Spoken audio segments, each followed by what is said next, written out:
cette vidéo, je vous invite à plonger avec moi dans une des plus incroyables sagas contemporaines de la littérature de l'imaginaire, celle qui n'a pas à rougir devant Harry Potter ou encore Game of Thrones, j'ai nommé À la croisée des mondes. Aujourd'hui, je vous explique pourquoi cette œuvre marque tellement les esprits. Si vous l'avez lu, vous savez de quoi je parle, et pourquoi ce serait dommage de passer à côté si vous ne l'avez pas encore lu. Si vous vous interrogez sur la suite qui débarque actuellement en librairie, si vous vous demandez s'il faut la lire ou pas, je vais tenter de vous aiguiller.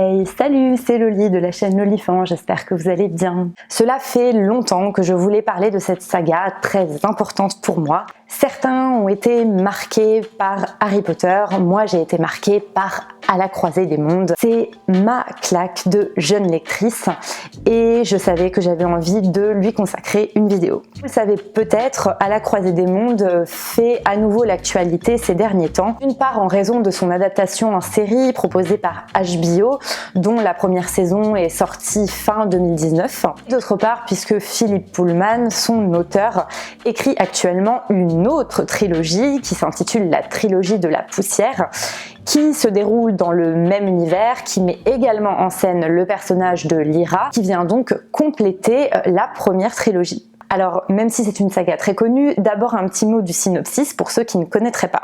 L'histoire d'À la croisée des mondes se déroule dans un monde qui ressemble fortement au nôtre, à ceci près qu'il y a quelques composantes steampunk, comme des aéronefs par exemple, et que dans cet univers, tous les êtres humains sont accompagnés d'un daemon. Alors, daemon, daemon, moi je dis daemon, voilà, mais après vous faites comme vous voulez. Alors, le daemon, c'est une sorte de familier amélioré. C'est une partie de votre âme qui se balade à vos côtés, matérialisé sous la forme d'un animal.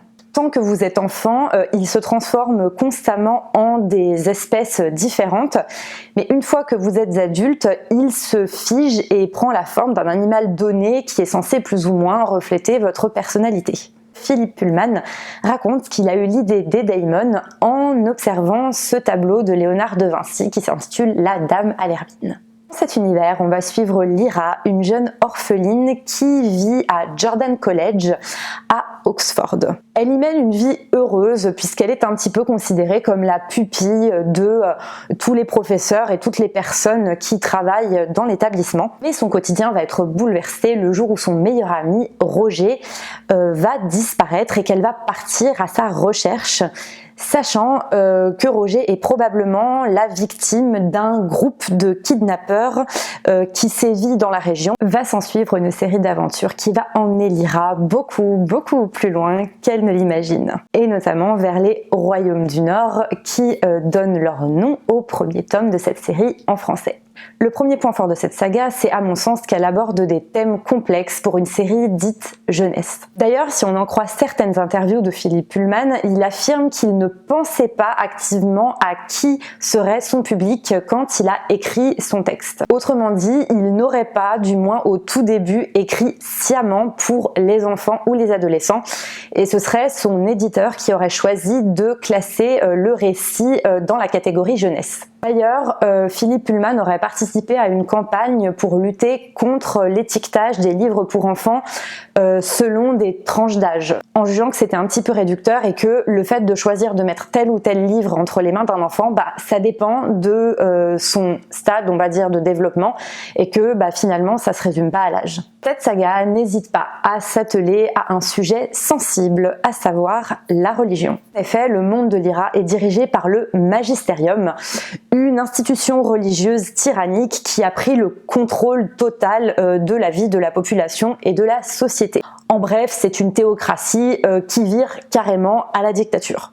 Il est assez clair que Philippe Pullman cherche à nous dire quelque chose sur la religion dans son livre. Il explique d'ailleurs ouvertement que son impulsion créatrice pour À la croisée des mondes, c'était de proposer une réécriture du Paradis perdu de John Milton. Le Paradis perdu, donc Paradise Lost, c'est un poème épique qui raconte l'apparition de Satan et qui fait le récit du péché originel. D'ailleurs, si vous ne le savez pas, sachez que le titre de la saga en anglais, His Dark Materials, et le terme boussole d'or, donc Golden Compass, sont tous les deux issus des vers du Paradis perdu. Le fait que Philippe Pullman choisisse de traiter de ces sujets et le développement de l'intrigue ont fait qu'il a pu être considéré comme anti-religieux, à minima anticlérical. Pour moi, c'est un petit peu un raccourci.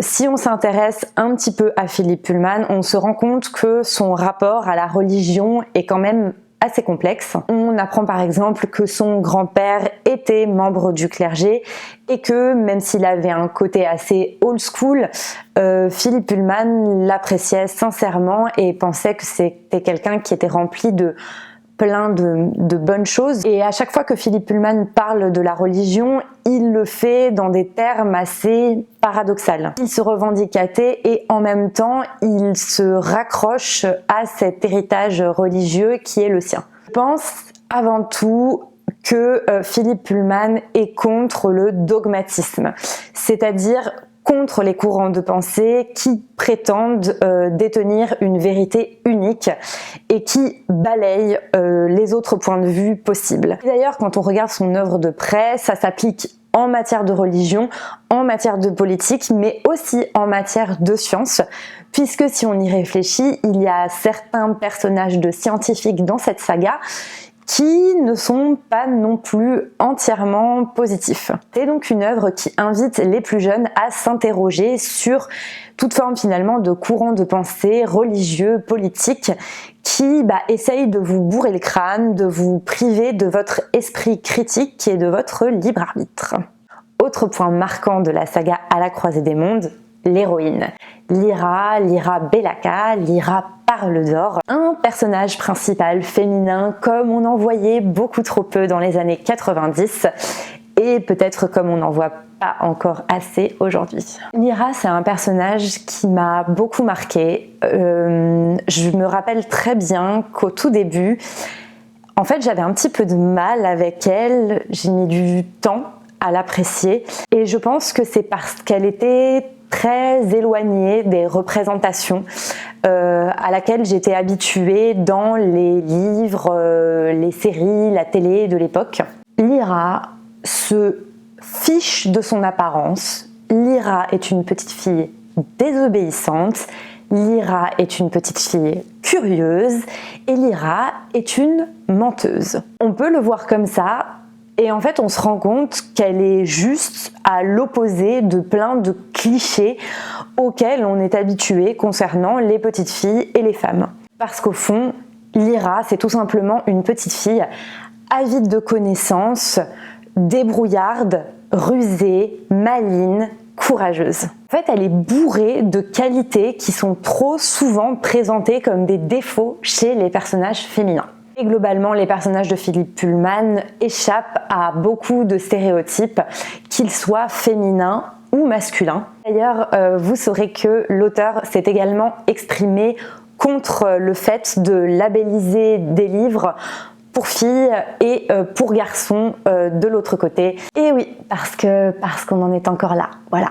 Je vais maintenant dire quelques mots de la nouvelle trilogie, la trilogie de la poussière. Si on en croit Philippe Pullman, s'il a décidé d'écrire cette nouvelle trilogie, c'est d'une part parce qu'il avait envie de donner une suite aux aventures de Lyra. Il dit lui-même que ça faisait quand même bizarre de se dire que Lyra avait vécu une aventure absolument incroyable à 12-13 ans et que pour le reste de sa vie, elle allait vivre une vie complètement banale. Et d'autre part, c'est parce que, comme le suggère le titre de cette nouvelle trilogie, il estime que dans la première, il n'était pas allé complètement au bout du concept de poussière. Alors ça, je trouve ça assez intriguant parce que je trouve que dans la première trilogie, il y a quand même des interprétations assez plausible de ce que représente la poussière. Du coup, j'avoue que je suis quand même assez curieuse de savoir ce qu'il nous réserve de ce côté-là. Quelques mots du premier tome, La Belle Sauvage. Donc La Belle Sauvage, que ce soit en français ou en anglais puisque le titre est délibérément en français. Point important si vous voulez vous lancer, sachez que La Belle Sauvage se déroule avant À la croisée des mondes. On retrouve Lyra, mais elle est âgée de seulement 1 an. Et oui, c'est un bébé et on va voir comment à l'époque certaines personnes se sont battues pour la protéger et pour que le Magisterium ne mette pas immédiatement la main sur elle. Les personnages principaux, Malcolm et Alice, qui sont 2 enfants, vont vivre des épreuves franchement très difficiles pour protéger Lyra. Mais globalement, j'ai trouvé que c'était un livre qui laissait la part belle à l'émerveillement et à la féerie. Déjà, le décor en soi est presque irréel puisqu'une grande majorité du récit va se dérouler alors qu'une énorme inondation a touché le monde, une inondation qu'on appellera d'ailleurs le déluge. Pour ceux qui ont vu le film Ponyo sur la falaise de Miyazaki, il y a un petit peu de ça à la fin du film. Vous voyez le moment là où Sosuke il est sur sa petite barque.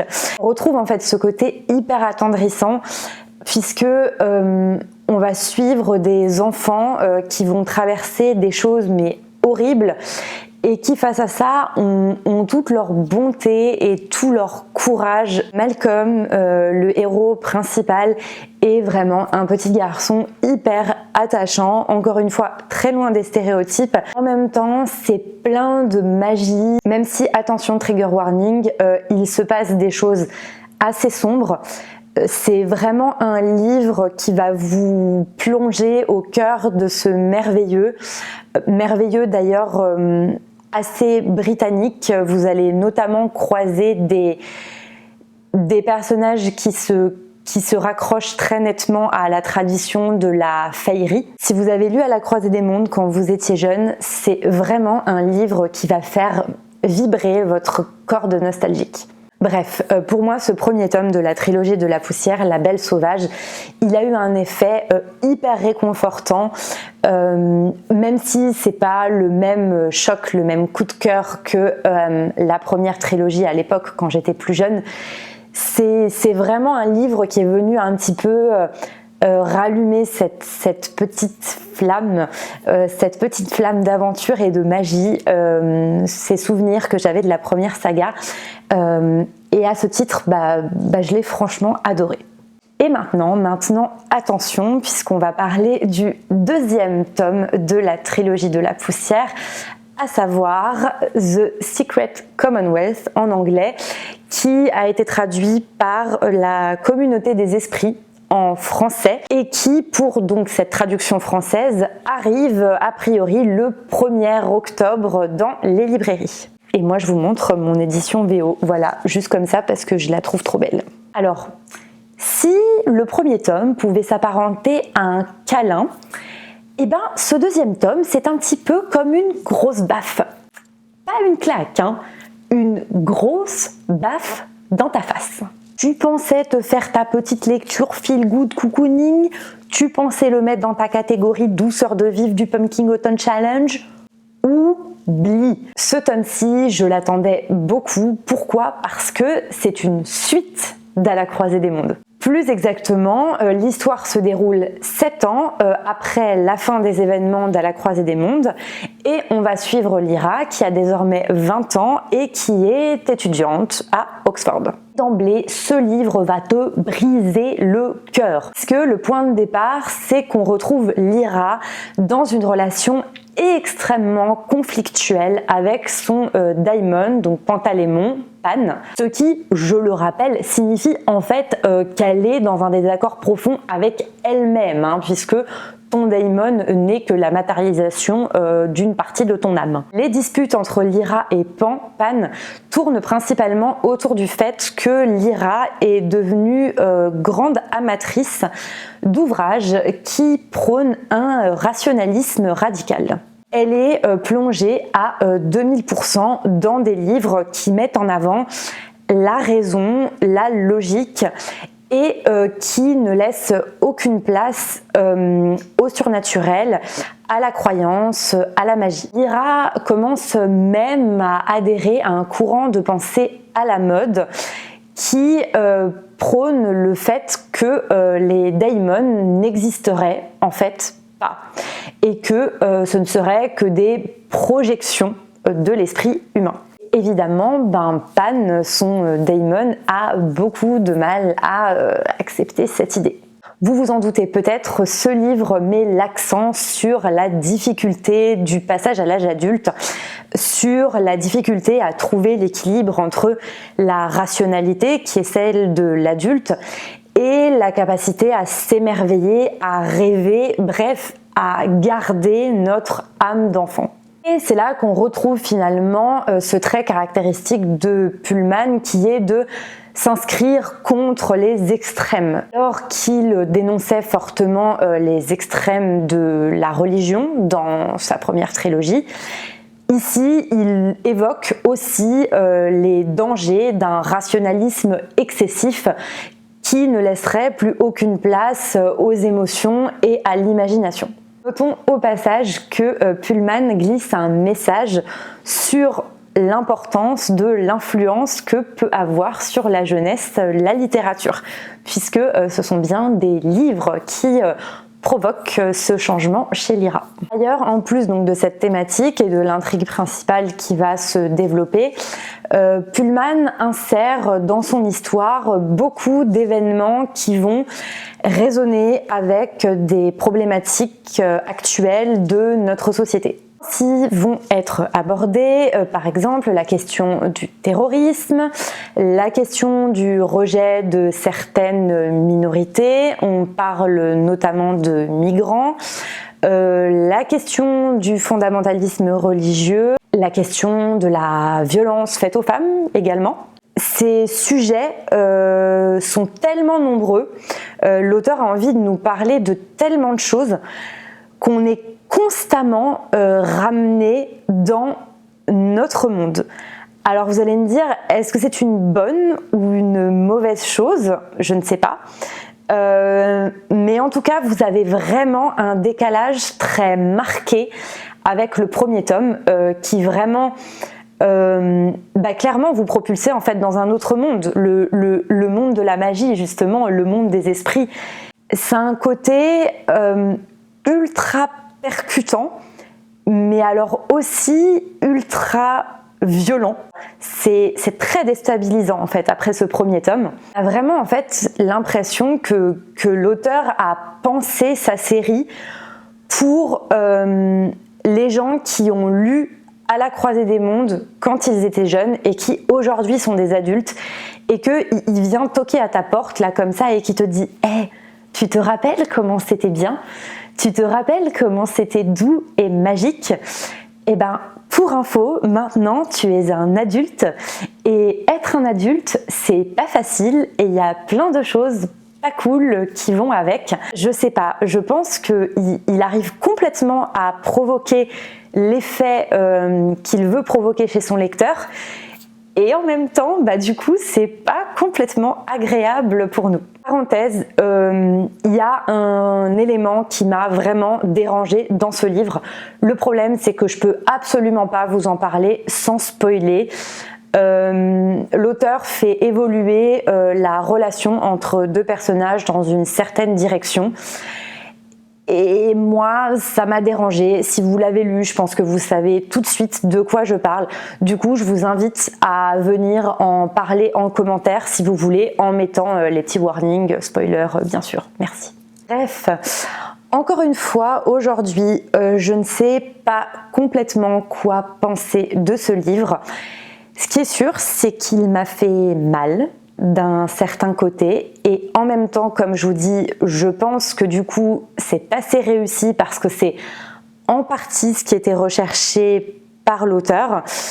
Et d'un autre côté, je suis un petit peu sceptique parce que j'ai trouvé qu'il y avait quelques éléments qui étaient assez maladroits. Je pense que je ne pourrais complètement arrêter mon avis qu'une fois que j'aurai lu le troisième et dernier tome. Sachez que vous n'aurez pas le fin mot de l'histoire à la fin de ce deuxième tome, il faudra vraiment enchaîner sur le suivant.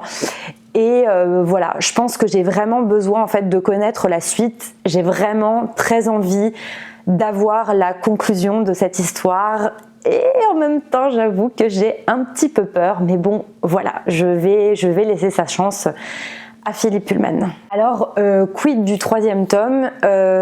À l'heure d'aujourd'hui, j'ai encore vérifié, a priori il n'y a pas de date de sortie annoncé. En revanche, va bientôt paraître en VO une novella, un court roman je crois, qui s'intitule Serpentine, qui pour le coup va avoir lieu entre la fin de À la croisée des mondes et le début de The Secret Commonwealth. Ça met également en scène Lyra qui va retourner dans les royaumes du Nord, a priori pour un thème qui est plus ou moins annonciateur de ce qui se passe ensuite dans la communauté des esprits, The Secret Commonwealth. En plus donc du 3e tome de The Book of Dust et de Serpentine, qui est donc un hors-série, Pullman a un jour parlé d'un livre qui mettrait en scène le personnage de Will, que vous ne connaissez donc que si vous avez lu la trilogie d'origine. Donc il serait amené à écrire un roman qui parlerait de Will après la fin d'À la croisée des mondes. Et la seule chose qu'on sait, c'est que ce livre serait vert, ce qui fait qu'en général, si vous cherchez et tout, vous pouvez chercher des infos au sujet de The Green Book, puisque c'est comme ça que les fans le surnomment. Mais à ce stade, il n'y a vraiment pas plus d'informations dessus. On ne sait pas si in fine il va le faire ou pas, puisque il a encore le dernier tome de la trilogie de la poussière à écrire. Donc voilà, affaire à suivre. Et en attendant, je suis très curieuse. Est-ce que vous avez lu À la croisée des mondes? Est-ce que vous avez aimé? Est-ce que vous avez lu cette suite? Et qu'est-ce que vous en avez pensé? Est-ce que vous partagez mon avis? Est-ce que vous avez adoré? Est-ce que vous avez détesté? Franchement, il y a tellement de questions qui se posent autour de ce 2e tome que si vous l'avez lu, n'hésitez pas à venir me donner votre avis en commentaire. Franchement, j'ai super envie d'en discuter avec vous parce que voilà, je veux savoir si je ne suis pas seule à avoir eu ce ressenti. Je vous rappelle, donc vous pourrez trouver La communauté des esprits en librairie dès début octobre. Cette vidéo n'est absolument pas sponsorisée ou quoi que ce soit, mais voilà, je trouvais que c'était quand même intéressant que vous ayez l'info. Sur ce, je vous dis à bientôt dans une prochaine vidéo et je vous souhaite, comme d'habitude, de faire de très bonnes lectures. Allez, salut!